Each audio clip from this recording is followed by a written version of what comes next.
The clock on the wall ticked with a weary rhythm, the sterile scent of antiseptic clinging to every corner of the emergency ward. Nurse Emily Carter rubbed her tired eyes, glancing at the row of empty beds and the faint hum of machinery that filled the silence. Beside her, Sarah Lawson organized supplies with practiced efficiency, both women caught in the quiet monotony of the night shift. It was one of those rare, almost peaceful nights when crises seemed to hold their breath. But peace in the emergency room never lasted long. Emily was about to reach for a cup of coffee when the automatic doors swished open. At first, she didn't notice. Just another person seeking help, she thought. Then Sarah froze mid-motion, her eyes fixed on something low to the ground. A dog. Not just any dog, a golden retriever, thin, fur matted with dirt, moving with a deliberate purpose. Emily's hand stopped halfway to her coffee as she took in the sight. The dog's coat was smeared with mud, leaves clinging to its paws, but that wasn't what made her heart skip a beat. It was what the dog was holding. In its gentle jaws, wrapped in a torn, faded blanket, was a newborn baby. For a moment, neither nurse moved. The dog stood in the center of the room, gaze unwavering, as if challenging anyone to question its presence. Emily's pulse quickened, and she barely registered Sarah's sharp intake of breath. Without thinking, Emily approached cautiously, her hands shaking despite years of experience with emergencies. She knelt, meeting the dog's intense, unwavering stare. The animal didn't flinch, didn't growl, just watched as if gauging her intent. Carefully, Emily reached out and took the bundle from the dog's mouth, her hands cradling the tiny, fragile body. The baby's skin was a sickly, pale blue, lips cracked and dry, eyes barely fluttering open. "Oh my God. Sarah, get Dr. Reynolds. Now!" Sarah snapped out of her daze and bolted down the corridor, calling for the doctor. Emily laid the baby on the nearest bed, checking vitals with practiced urgency. The child was cold, severely dehydrated, and his breathing came in shallow, uneven gasps. Her hands moved automatically, starting basic care, but her mind was spinning. Where had the dog come from? How had it gotten in here? The golden retriever sat down by the bed, as if keeping vigil, refusing to move even when more staff flooded the room. Dr. James Reynolds rushed in, his coat barely on, stethoscope in hand. He took one look at the baby and immediately took over, barking orders with calm authority. Hypothermia. Severe dehydration. Get warm fluids going and prepare for intubation if necessary. Emily, monitor oxygen levels. Sarah, inform social services and the police. Everyone moved in sync, the room coming alive with controlled chaos, but Emily couldn't take her eyes off the dog. It hadn't budged an inch, its eyes tracking every movement around the baby. It wasn't just waiting, it was watching, as if making sure the child was safe. Emily knelt beside the dog, tentatively touching its head. "You did good, boy," she whispered, not sure if she was talking to the dog or reassuring herself. The animal leaned into her touch, just for a moment, then resumed its solemn vigil. Minutes stretched on, filled with the harsh sounds of medical machines and urgent voices. Finally, as the baby's vitals began to stabilize, Dr. Reynolds let out a sigh of relief. "He'll make it. Just barely. Another hour, and it might have been too late," he said, wiping sweat from his brow. He glanced down at the dog and frowned. "What the hell is this all about?" Before anyone could answer, the sound of police sirens pierced the night, and a figure stepped through the doors, Detective Mark Stevens. Tall, broad-shouldered, with a permanent scowl etched into his features, he surveyed the room with practiced suspicion. His eyes landed on the dog, and his frown deepened. "Somebody want to explain why a dog just walked a baby into the ER?" Emily straightened, unsure of how to put it into words. "We don't know. He just came in. Like he knew exactly what he was doing." Mark approached the dog, kneeling to get a closer look, his face softening despite himself. The dog didn't react, just stared back as if daring him to try something. Mark straightened and glanced at Dr. Reynolds. "What's the kid's status?" "Stable for now. Severe dehydration and hypothermia, but he's pulling through." Mark nodded, looking back at the dog. "This dog, there's something off about him. Almost like he knows more than he's telling." Emily couldn't help but scoff. "It's a dog, Mark. He can't exactly explain himself." But deep down, she wasn't so sure. There was something in that animal's eyes, something that whispered of stories untold and burdens carried alone. Mark glanced around the room, taking in the wary looks from the staff. Whatever happened, that dog's our only lead. I'm taking him with me. See if he'll lead us somewhere. Emily felt a pang of reluctance. The dog had brought the baby to safety, how could they just take him away?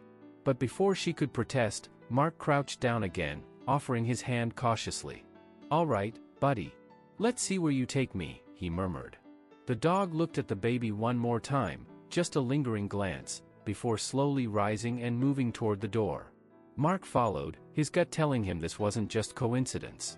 As they disappeared into the night, Emily couldn't shake the feeling that this was only the beginning. Something about that dog spoke of purpose and loyalty beyond reason. She glanced at the baby, tiny and fragile on the bed, and whispered, "Who saved you, little one? And why?" In the stillness that followed, the weight of unanswered questions hung heavy, and somewhere far beyond the sterile walls, the dog led the detective into the unknown, determined to finish what it had started.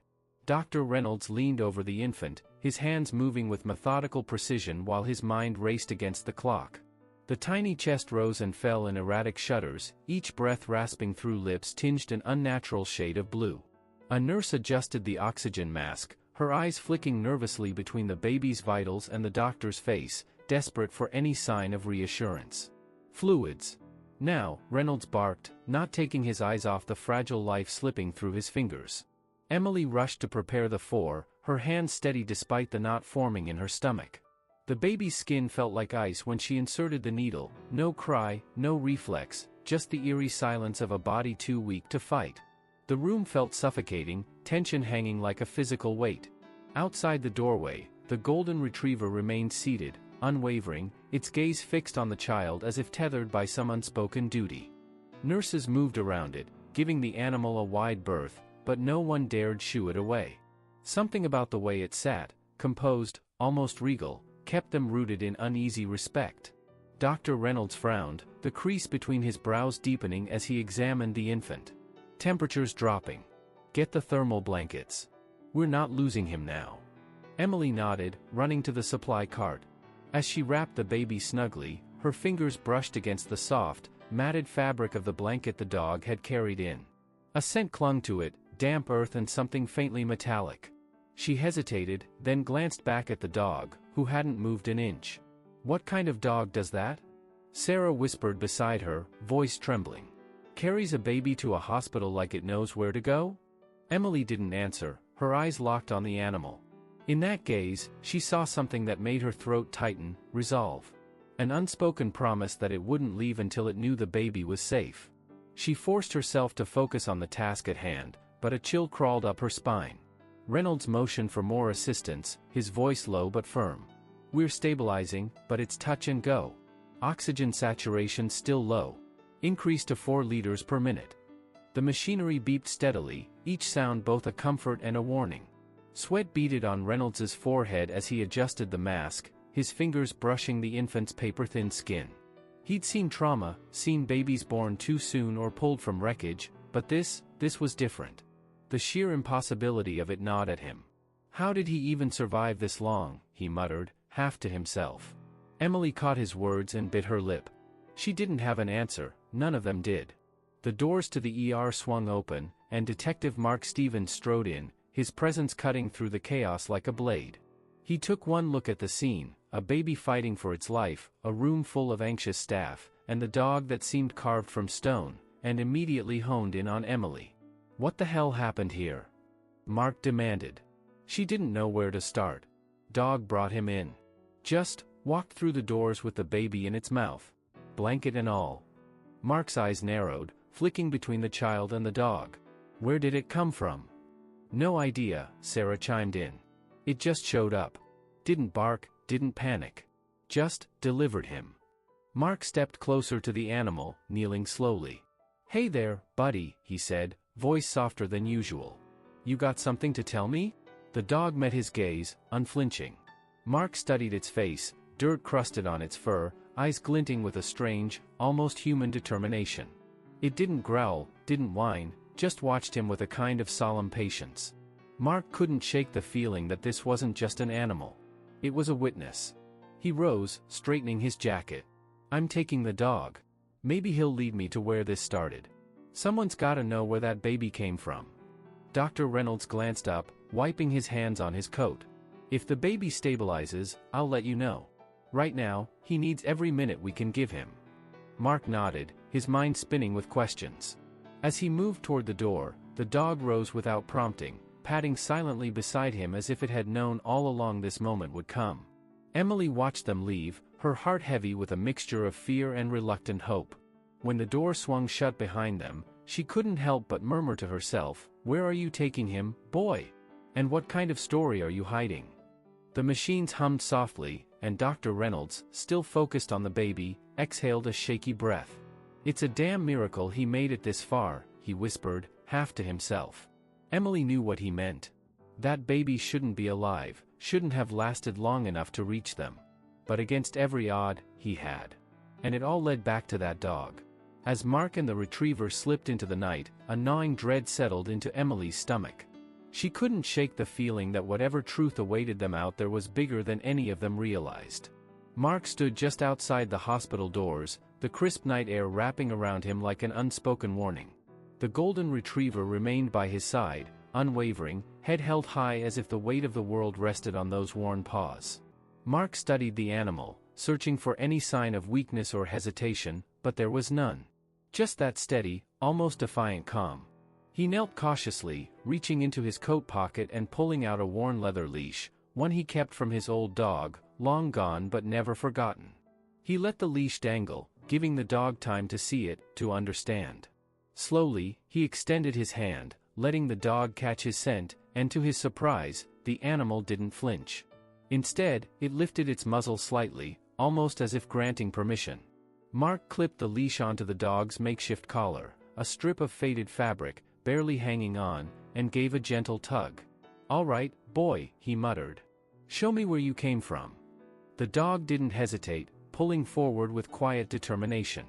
Mark fell into step, his thoughts a twisted maze of suspicion and reluctant admiration.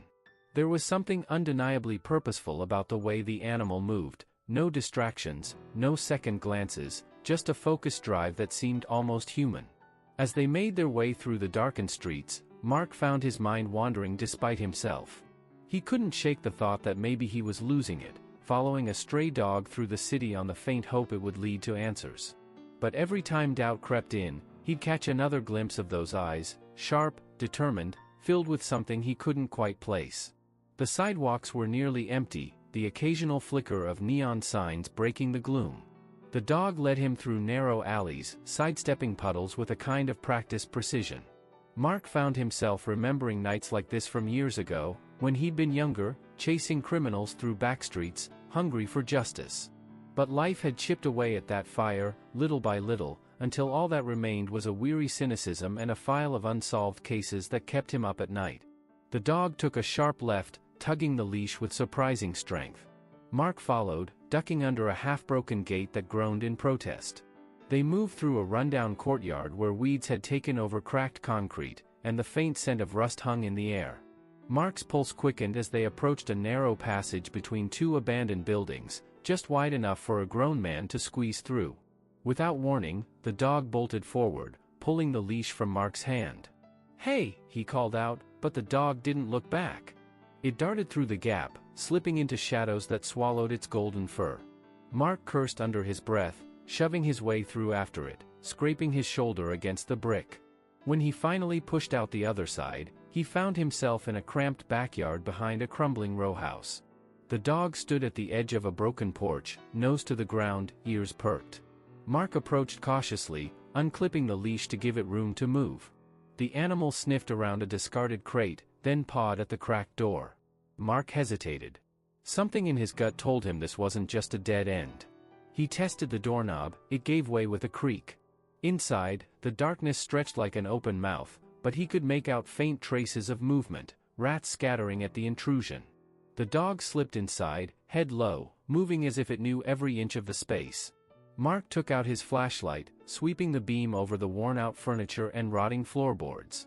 Dust particles danced in the light, and the unmistakable smell of mold hit him hard. He moved through the narrow hallway, careful not to trip over loose floor planks. The dog had stopped by a small bedroom at the end of the corridor, nose pressed against the door. Mark slowly opened it, his flashlight cutting through the gloom, and froze. The room was sparse, just a stained mattress on the floor, a cracked mirror hanging askew on the wall, and a single stuffed animal lying abandoned by the bed's edge. But what caught his attention was the pile of crumpled papers by the window, letters, scribbled frantically, some torn in half. Mark knelt, lifting one gingerly. The handwriting was shaky, frantic. "I can't do this. I thought I could. He deserves better than me. I'm sorry. Please, take care of him." A chill ran through him. He glanced back at the dog, who stood at the threshold, watching with that same quiet intensity. Mark unfolded another paper. This one was a birth certificate, stained and worn. Isaac Miller. Born July 14th. Jesus, Mark breathed, piecing it together. Abandoned by a desperate mother. A baby left to die, but somehow saved by the one soul left in his life, a dog who wouldn't give up. He couldn't fathom how the animal had managed it, dragging the baby through the city, guided by nothing but pure instinct and an unbreakable bond. He sat back on his heels, the weight of it settling over him like a suffocating fog. This wasn't just a coincidence. It was purpose. He looked at the dog, who now sat down, as if knowing the journey was over, and couldn't help but feel a deep ache in his chest. He hadn't felt that kind of loyalty in years. Maybe ever. He pulled out his phone and dialed the station. "Yeah, it's Stevens," he said, his voice rougher than usual. "I found something. I need a team down here, and maybe some animal control, too. No. Not to take him. Just, make sure he's alright. He's part of this." The dog settled on the floor, resting its head on its paws, finally relaxing as if the weight it had carried for so long had been lifted.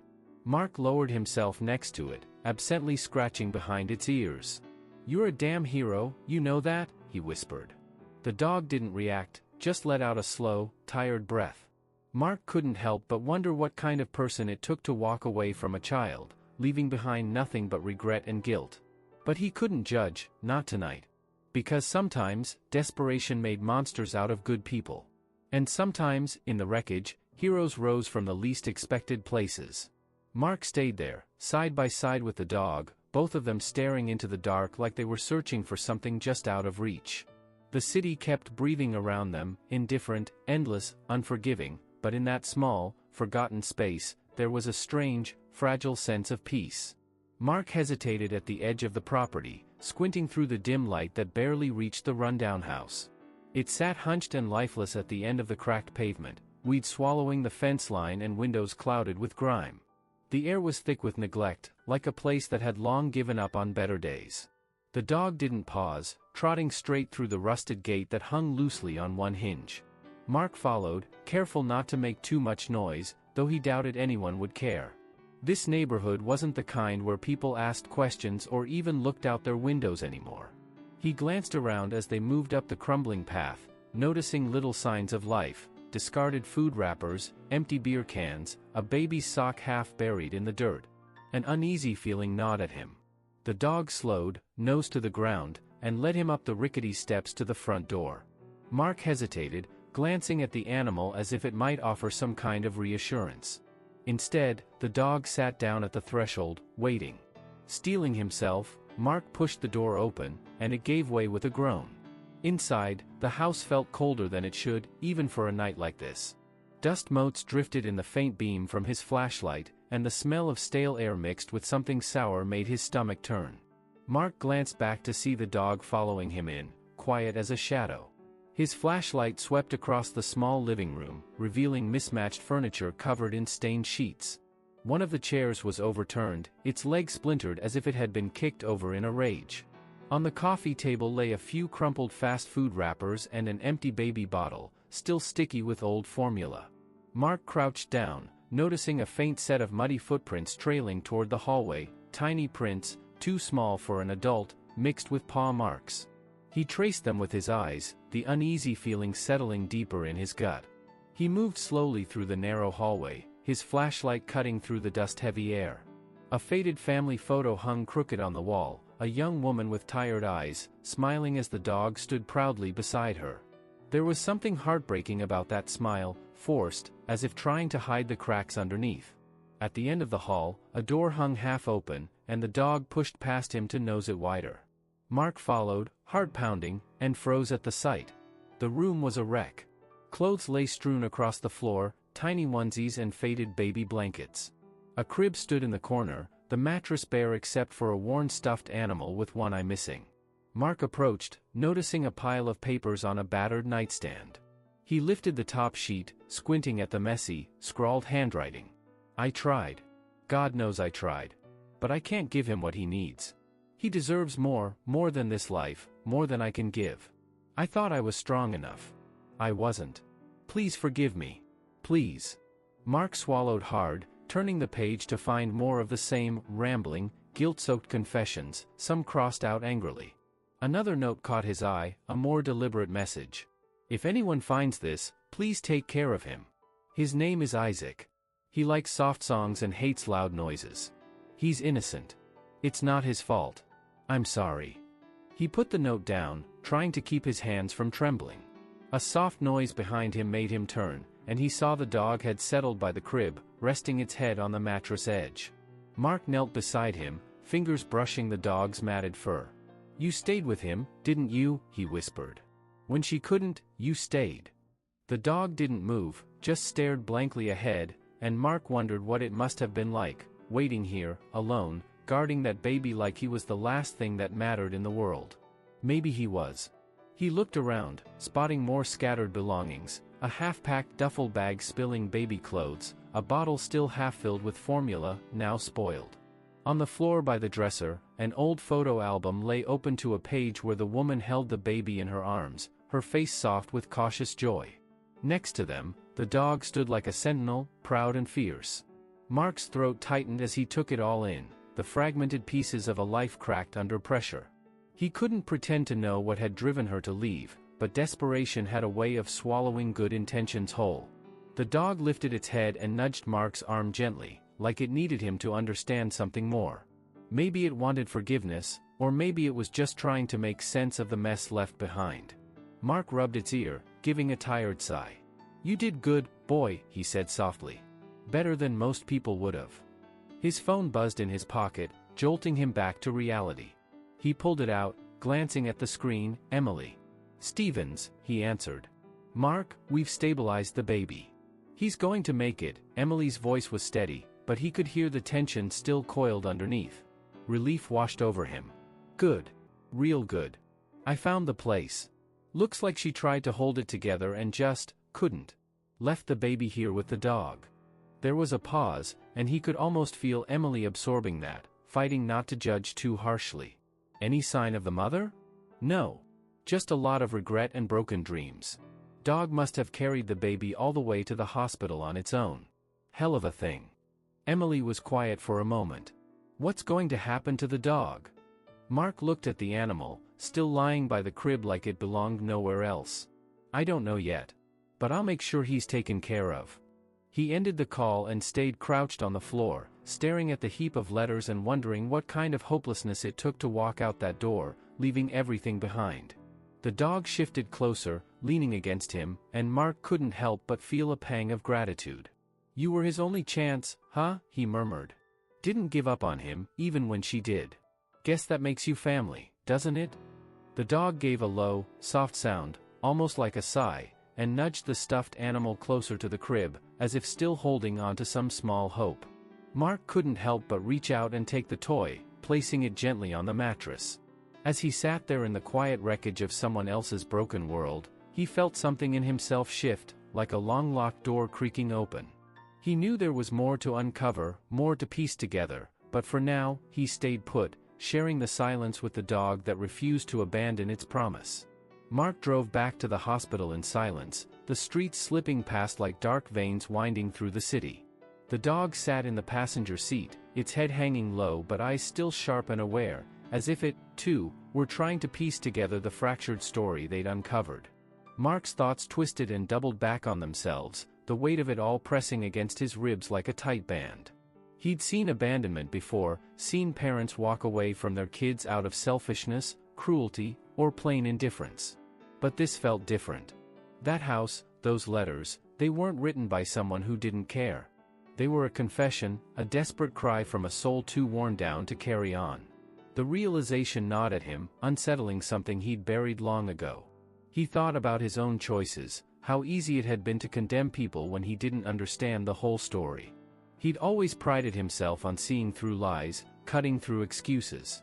But how many times had he judged without really knowing what drove someone to their breaking point? He glanced at the dog, now resting its chin on the seat, eyes closed. "Guess it's easier to think you're always right," Mark muttered, almost to himself. "Hell of a thing when life proves you wrong."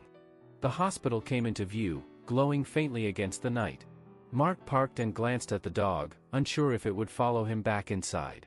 But the animal just gave him a steady look, as if understanding that its mission wasn't quite over. Mark hesitated, then gave a soft pat on its head. "Let's go see how the kid's doing." Inside, the sterile brightness hit his eyes, and he blinked against it, letting the tension in his shoulders ease a fraction. Emily spotted him from down the hall, her face softening when she saw the dog still by his side. She approached cautiously, wiping her hands on her scrubs. "You're back," she said, managing a tired smile. "Did you find anything?" Mark nodded, keeping his voice low. The place was a wreck. "Found letters, notes from the mom. She wasn't heartless, just broken. Said she couldn't give him what he needed. Didn't have it in her. The dog must have stuck with the baby after she left. Probably the only thing keeping him alive." Emily let out a slow breath, glancing at the animal with something like gratitude. "Poor kid," she whispered. "To think he almost didn't make it. If that dog hadn't brought him in." Mark's jaw tightened. "Yeah. Makes you think." She looked at him, sensing more behind his words. "You okay?" He hesitated, caught off guard by the question. "Just, makes me wonder how many times I wrote someone off without really understanding why they did what they did. It's too damn easy to judge when you're not the one living it." Emily's expression softened, and she leaned against the wall, folding her arms as if bracing herself against the weight of her own thoughts. "You know," she said quietly, "when I was a kid, my mom left. Packed up one night and didn't come back.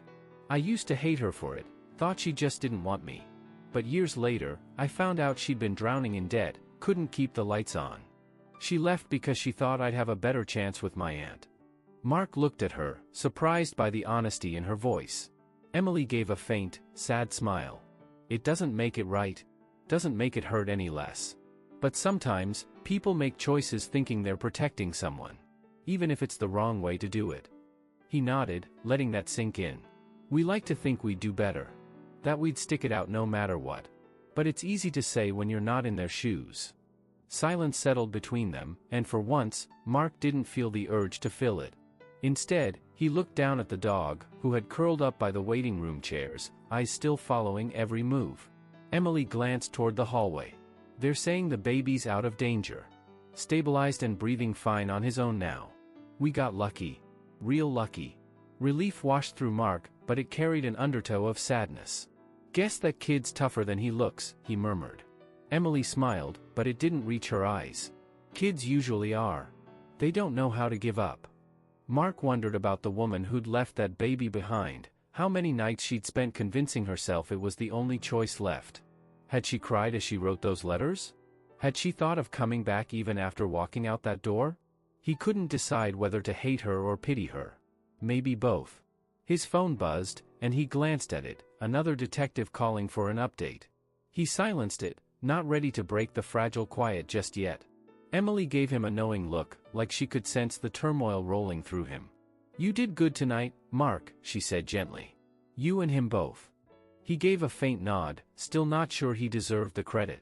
He couldn't shake the feeling that, despite everything, he was just as lost as that dog, stubbornly guarding something he didn't know how to fix. Emily reached down to give the dog a gentle scratch behind the ears. "What happens to him now?" Mark sighed. "Animal control's gonna look him over, but I'll fight to keep him out of the shelter. Hell, he saved that kid's life. Doesn't seem right to just lock him up." She nodded in agreement. "Someone'll take him in. Maybe even, you?" He snorted, not quite ready to entertain the idea. "I'm not exactly home much. Guy like me's not great with commitments." Emily gave him a look that was part teasing, part sympathy. "Yeah. But he seems to have picked you. Might want to think about why." Mark didn't answer, just looked down at the dog, who gave him a weary, almost contented look before resting his head on his paws. A pang of something raw and unspoken lodged itself in his chest. Maybe Emily was right. Maybe the dog had already made his choice. A nurse poked her head around the corner, giving Emily a signal that she was needed back in the ER. With a quick nod, Emily glanced at Mark one last time. "Take care of yourself," she said, her voice warm but edged with concern. "Yeah," he replied, not sure what else to say. Left alone again, Mark slid down to sit next to the dog, his back against the cold hospital wall. He stroked the dog's head absently, feeling the tension finally bleed out of his muscles. Maybe he hadn't solved everything. Maybe the world was still just as broken and unforgiving. But at least for now, they were both here, alive, breathing, and somehow less alone than before. The hospital was quieter than usual, the hum of medical equipment a faint backdrop as Emily wiped down the nurse's station. She'd just started a new chart when the door swung open, and Mark walked in, his face drawn but determined. He gave her a nod, and she knew something was different. "They found her," he said, voice low, almost cautious. Emily paused, unsure whether to feel relief or dread. "The mother?" Mark nodded, glancing over his shoulder. Two officers guided a woman through the entrance, her movements hesitant and shaky, like she wasn't sure her legs would hold her. Her clothes hung loose, smudged with dirt and stained at the sleeves. Her hair was tangled, falling around her face in dark, unkempt strands. But what caught Emily's attention was the look in her eyes, swollen, rimmed with exhaustion, and brimming with something raw and unbearable. The woman's gaze darted around, desperate and fearful, as if she couldn't quite accept she was really there. Then she saw the crib in the corner, where Isaac lay sleeping, wrapped in a clean hospital blanket. Her hand flew to her mouth, and she let out a choked sob, stumbling forward before the officers caught her shoulders. "Wait," Mark said, holding up a hand. "Let her through." The officers hesitated but stepped back, and the woman sank to her knees beside the crib, trembling fingers brushing against the railing. Emily moved closer, heart thudding, unsure of what to say or do. The woman sobbed softly, clutching the bars like they were the only thing keeping her grounded. I didn't know what else to do," she whispered, her voice so fractured it was barely audible. "I thought he would die if I stayed. I couldn't take care of him." Emily crouched down, keeping her voice gentle but firm. "What happened? Why did you leave him?" The woman squeezed her eyes shut, guilt ripping through her like a physical force. "No money, no food, couldn't pay rent. They cut the power. Isaac wouldn't stop crying, hungry all the time. I thought maybe someone would find him and give him a better life. I was just so tired of failing him." Tears spilled down her cheeks, and she didn't even try to wipe them away. Emily glanced at Mark, who was listening silently, his face a mask of quiet conflict. She turned back to the woman, softening her tone. "You left him with the dog?" The woman managed a faint nod. He's been with me since before Isaac was born. Found him on the street, just as lost as I was. He always stayed close, always watched over us. I thought he'd keep Isaac safe. Better than I could." As if summoned by the sound of her voice, the dog padded over from where he'd been resting, his ears perked. The moment he saw her, his tail thumped against the floor, and he approached cautiously, his head low but his eyes bright with recognition. The woman let out a sound between a sob and a laugh, reaching out to stroke his head. "Oh, Max. You did it, didn't you?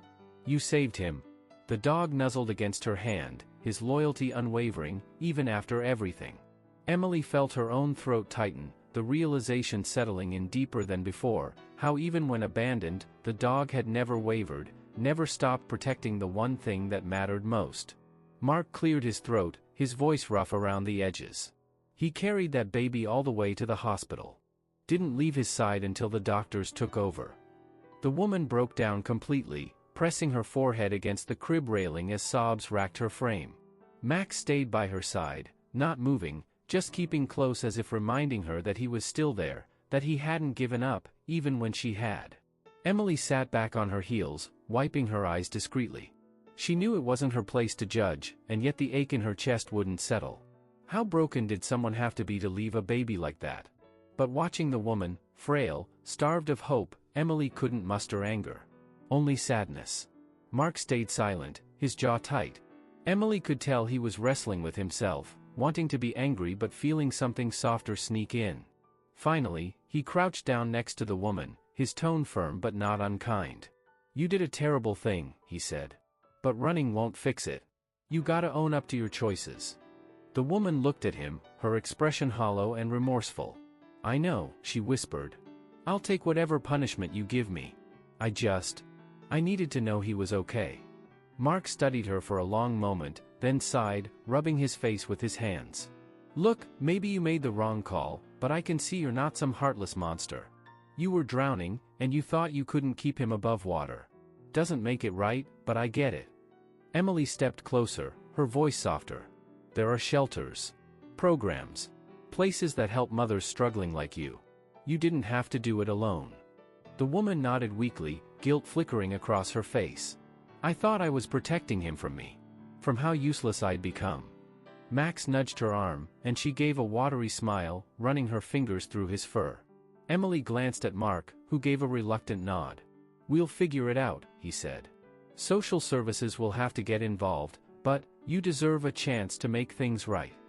The woman cradled Isaac's tiny hand through the bars, whispering soft apologies that would never be enough but still felt necessary. Max lay at her feet, content now that his family was together again, no longer having to choose between loyalty and survival. Mark stayed where he was, his gaze fixed on the dog. A faint smile tugged at his mouth, and he couldn't help but murmur, "You really are something else, aren't you, boy?" The dog flicked his ears at the sound of Mark's voice, and for a moment, the two shared an understanding of loyalty, loss, and the lengths one would go to when there was nothing left to give but love. Days passed, and the hospital seemed calmer, as if the chaos of that night had finally settled into a quiet acceptance. Emily watched from the nurses' station as social workers came and went, gathering information, arranging support. The mother, her name was Rachel, had been moved to a counseling room where she could speak with a therapist without feeling the weight of judgment pressing down on her. Max lay sprawled on the floor just outside the door, his golden fur catching faint streaks of sunlight filtering through the grimy windows. He hadn't moved from that spot since Rachel had been brought in, except to follow her if she changed rooms.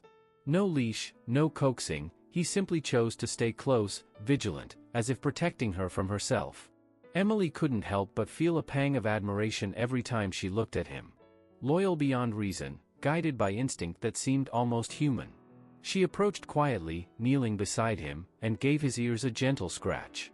"You never gave up on them, did you?" she whispered. "No matter how bad it got."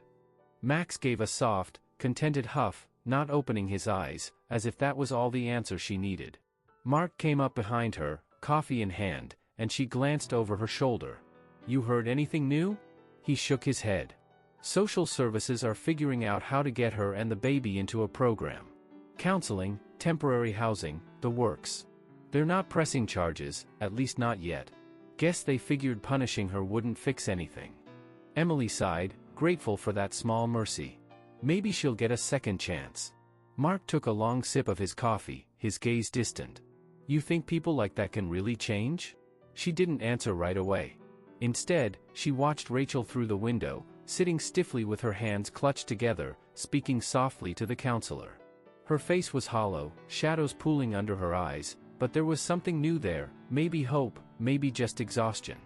"I think," Emily said slowly, "that people break when they feel like they're drowning. Doesn't mean they can't learn to breathe again. But they have to want it. No one else can make that choice for them." Mark grunted, not entirely convinced, but thoughtful. "You're too damn forgiving, you know that?" She gave a crooked smile. "Somebody has to be. Otherwise, what's the point?" He didn't reply, just let the words sink in. Max shifted, rolling onto his side, and Emily couldn't help but chuckle softly. "He's not letting her out of his sight," she said. Mark glanced down, something almost wistful flickering across his face. "Yeah. Wish I'd had that kind of loyalty in my life." Emily arched a brow, curious. "You never mentioned your family. You have kids?" He hesitated, and she immediately regretted asking. But to her surprise, Mark didn't shut down. Instead, he stared at his coffee cup, the edges of his mouth tightening. "Got a son," he admitted. "Danny. Haven't seen him in, I don't even know. 5 years? Maybe more." Emily softened. What happened? Mark let out a bitter laugh. I got too wrapped up in the job. Thought making detective was more important than being a dad. Missed his soccer games, forgot birthdays. His mom finally had enough, packed him up, and moved out of state. I didn't fight it. Figured they deserved better than a ghost who showed up once in a while just to fall asleep on the couch. He glanced at her, expecting judgment, but Emily just looked at him with quiet sympathy. You ever think about reaching out? Every damn day, he muttered. But it's been too long. Don't even know if he'd want to hear from me. She touched his arm gently. Maybe he's waiting for you to try. Mark didn't answer, but his jaw clenched, and he nodded once, more to himself than to her. Before either of them could say more, the door to the counseling room opened, and Rachel stepped out, looking fragile but calmer. She spotted Max, and a faint, grateful smile tugged at her lips as he got up and nudged her hand with his nose. The social worker approached Mark and Emily, giving a small nod. We're moving Rachel and Isaac to a temporary shelter this afternoon. They'll have support there, and counseling. We'll be monitoring to make sure she's coping. Rachel looked at them with tears welling up again, but this time they weren't from despair. Thank you, she whispered. For not giving up on us. Mark gave a gruff nod, not trusting himself to speak. Max wagged his tail gently, as if sensing that his family was finally finding a way forward. As they led Rachel down the hall, Emily glanced back at Mark, who still seemed lost in thought.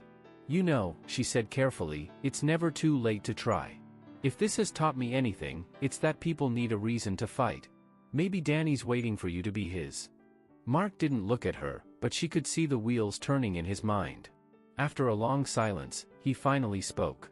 You're right, he admitted, almost grudgingly. Guess I've been too damn scared to try. Maybe I owe him more than that. Emily smiled, giving his arm a squeeze. You can't change the past, Mark. But you can decide what you do next. He glanced at his phone, thumb hovering over the contact list, before he locked the screen again. Yeah, he said softly. Maybe it's time I stopped running from it. The afternoon light slanted through the windows, and for the first time in years, Mark felt a strange sense of peace creeping in, a whisper that maybe, just maybe, there was still time to make things right. Max looked up at him, as if approving the decision, and Mark gave the dog a quick scratch behind the ears. Guess we both got some fixing to do, huh? He muttered. Max thumped his tail against the floor, and for the first time in years, Mark allowed himself to hope. Sunlight spilled through the hospital window, warming the sterile room where little Isaac lay in his crib, his tiny fingers gripping the edge of a soft blanket. He was awake now, eyes bright and curious, no longer fragile and frail. Emily adjusted his blankets, smiling softly as he let out a gurgle, kicking his feet with newfound energy. Rachel sat nearby, watching her son with a tenderness that hadn't come easily in recent days. Her face looked healthier, color returning to her cheeks, and there was a quiet determination in the way she sat upright, no longer curled in on herself like a shadow. Max lay at her feet, head resting on his paws, his whole body relaxed for the first time since that frantic night. Emily couldn't help but marvel at the way he stayed close to the baby, still protective, but calmer now, as if finally understanding that his job was done. A soft knock at the door made Rachel look up, and Mark stepped inside, hesitant, his usual stoic demeanor softened by something almost like relief. Emily gave him a nod and continued to fuss with Isaac, giving them a bit of privacy. How's he doing? Mark asked, keeping his voice low. Rachel glanced down, her fingers brushing Isaac's cheek. Better. They say he's strong. Gonna be just fine. Mark cleared his throat. And you? She hesitated, glancing at him as if unsure whether he truly wanted to know. But something in his expression convinced her to be honest. Still figuring it out. But, they've set me up with a counselor. Got a place at the shelter, too. They're helping me find work. It's more than I deserve. Mark gave a faint snort. You're trying. That's more than a lot of people do. Rachel's hand stilled on Isaac's blanket. I didn't think I'd get another chance, she whispered. Thought I'd lost him. Lost everything. Mark leaned against the doorframe, arms crossed but not in his usual guarded way. People screw up, he said. Sometimes so bad it feels like there's no way back. But you're here. You didn't run. That counts for something. She didn't reply, just nodded slowly, eyes misting with gratitude she couldn't quite put into words. Emily gave Mark a look, one that seemed to say, "You did good," and he gave a barely perceptible nod back. Later that afternoon, Emily helped Rachel gather her things, slipping a small stuffed bear into the baby bag. Rachel hesitated, turning to Max. "You coming with us, boy?" Max lifted his head, ears perked, then stood up slowly and moved to her side, as if there had never been any question. Emily couldn't help but smile. "He's your guardian angel," she said. "I don't think he'll let you out of his sight anytime soon." Rachel knelt, pressing her forehead to Max's, her fingers buried in his fur. "Thank you," she whispered, her voice trembling with emotion. Max gave a gentle wag of his tail, content to stay just like that. As they left, Mark lingered at the window, watching the small group make their way down the hospital steps. Max walked calmly beside Rachel, alert but not anxious, like he finally trusted that things would be okay. Emily came up behind him, folding her arms. "Think they'll make it?" Mark took a deep breath, his gaze fixed on the street below. "I think, sometimes we get more than one shot at doing right. Depends on whether you take it." Emily gave him a sideways glance. "You planning to take yours?"